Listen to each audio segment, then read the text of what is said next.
In Assam, security personnel today neutralized 6 Karbi People's Liberation Tiger militants in East reports Karbi. right now that 6 KPLT militants have been shot down right now in Assam.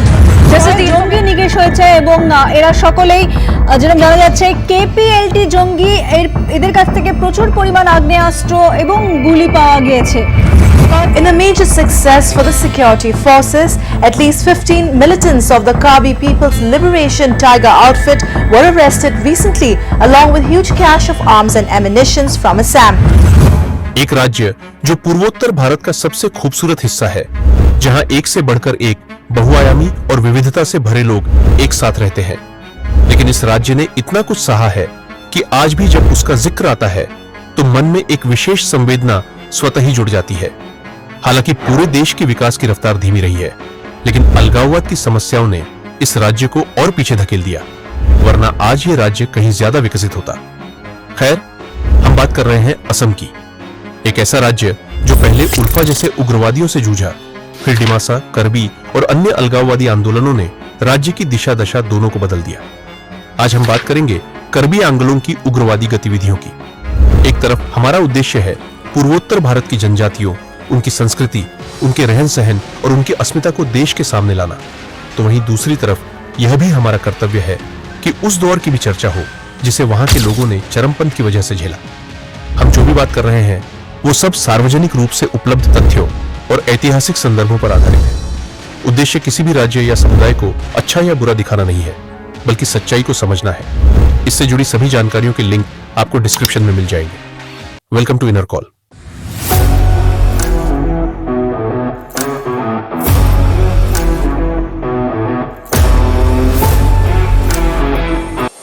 Assam के मध्य भाग में स्थित कार्बी आंगलोंग राज्य का सबसे बड़ा जिला है, जिसे पहले मिकिर हिल्स के नाम से जाना जाता था।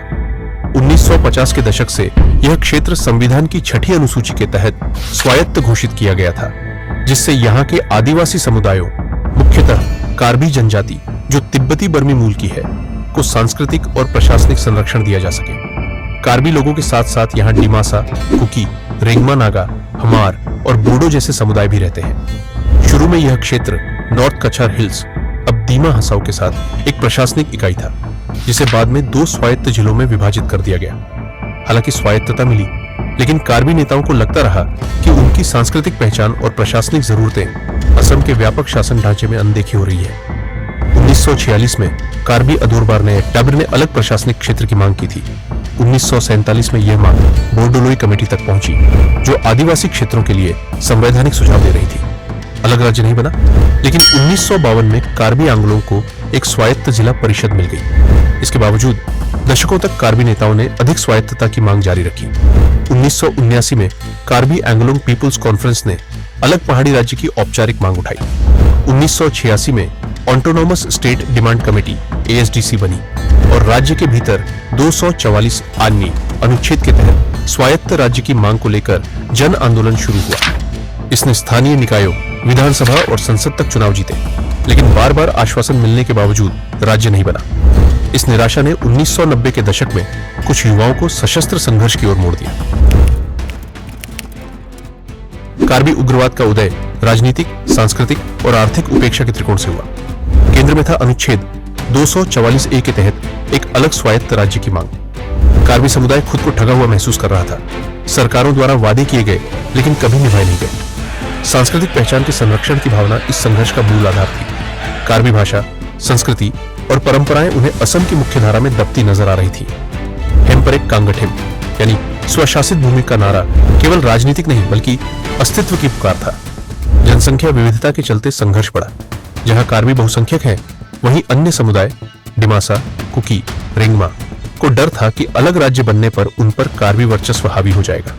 इससे जातीय हिंसा बढ़ी, जिसने कार्बी उग्रवाद को और मजबूत किया। राजनीतिक रूप से कार्बी खुद को गुवाहाटी की राजनीति में हाशिए पर महसूस करते थे।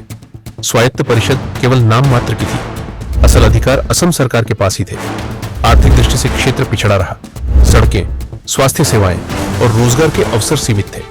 ये सब कारण मिलकर युवाओं को उग्रवाद की राह पर ले गए। कार्बी आंगलोंग में कई उग्रवादी संगठन समय के साथ बने और टूटे। सबसे प्रभावशाली था यूनाइटेड पीपल्स डेमोक्रेटिक सॉलिडारिटी यूपीडीएस, जिसे 1999 में दो पुराने संगठनों कार्बी नेशनल वॉलंटियर्स केएनवी और कार्बी पीपल्स फ्रंट केपीएफ के विलय से बनाया गया। यह संगठन स्वायत्त राज्य की मांग को लेकर हिंसक गतिविधियों में लिप्त रहा। 2002 में उसने संघर्ष विराम किया और 2011 में समझौता कर संगठन को भंग कर दिया। इसके नेता होरेन सिंह बे अब बीजेपी सांसद हैं।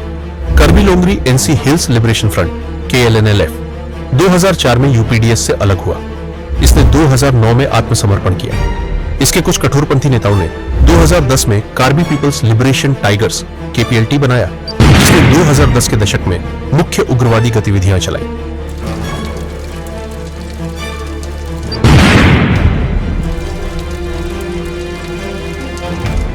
दो 2016 में पूर्व बोडो उग्रवादी इंगती कथार सोंगबिजित ने People's Democratic Council of Karbi Longri PDCK बनाया। साथ ही यूपीएलए जैसे छोटे संगठन भी बने।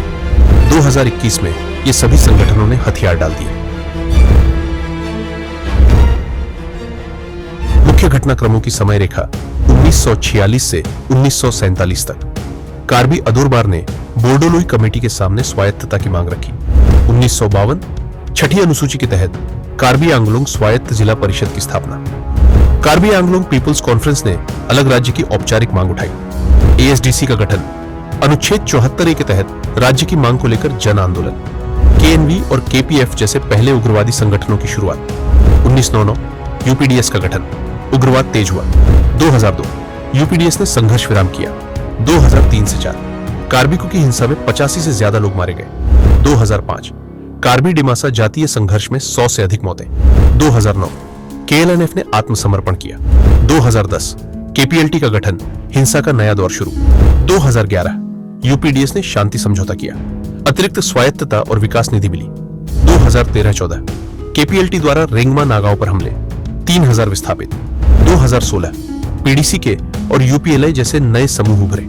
2021 फरवरी 5 संगठनों के 1040 उग्रवादियों ने आत्मसमर्पण किया। 2021 सितंबर ऐतिहासिक शांति समझौता, 1000 करोड़ का विकास पैकेज। 2022 से 2023 शांतिपूर्ण परिषद चुनाव, उग्रवादियों का लोकतंत्र में प्रवेश।